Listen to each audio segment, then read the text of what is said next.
Yeah, let's talk about facts. And Senator Carper, whom I have great respect for, let's speak a little bit about the individual mandate. As Senator Scott has said, it disproportionately falls upon lower income Americans. There's about over 7 million Americans pay it. 5.2 of those Americans have an adjusted gross income of less than $50,000. My state in Louisiana, 78% of those who pay have an adjusted gross income of less than $50,000. About 37% make less than $25,000. First, that's whom the burden falls upon. Secondly, we must speak about the facts regarding the impact of the individual mandate.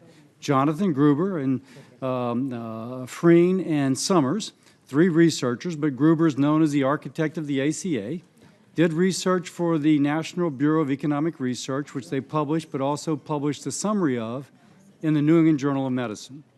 They found that the that the individual mandate had no significant effect upon increasing enrollment.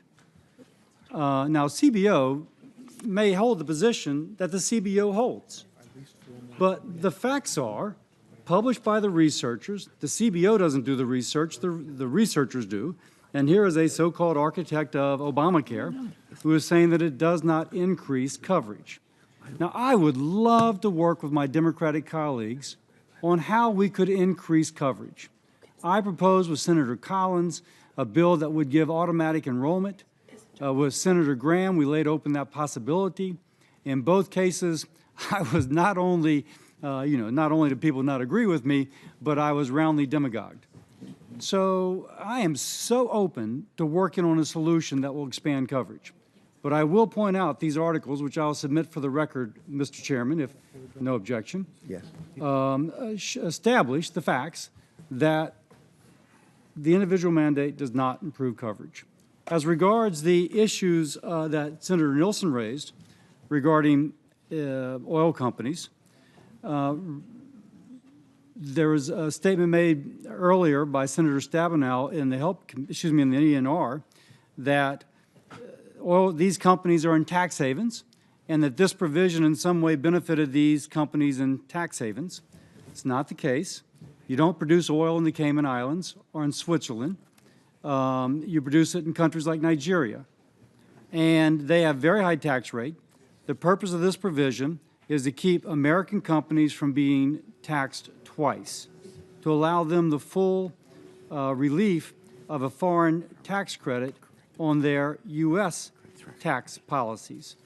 Lastly, I'll say, just kind of in a plea for let's work together, I gather that the ranking member earlier had a chart in which he spoke of middle-class tax reliefs, but his main complaint was that we don't make them permanent. Well, at least we can accept that this bill has middle-class tax relief, and I would personally like to work with you to make them permanent. And so I would suggest that if we can accept, as apparently we do, that it provides tax relief for the middle class, that we would work together to make them permanent. With that, Mr. Chair. Would you yield for just a question, please? I enjoy working with our colleague from Louisiana. He knows that, and I think his intentions are good.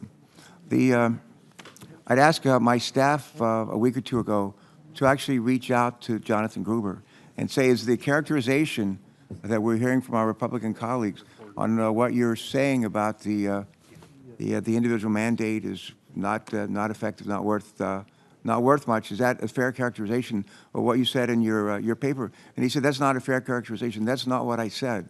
And when this hearing's over, I'm going to call him myself and take down his words. But my own staff, Lynn Shaw, sitting behind me, talked to him last week, and she was told, no, that's not what my paper actually said. If I may respond to that? That's not my, that's they said. I'm that's not quoting mine. from the New England Journal of Medicine article that he was the second author on. Mm-hmm.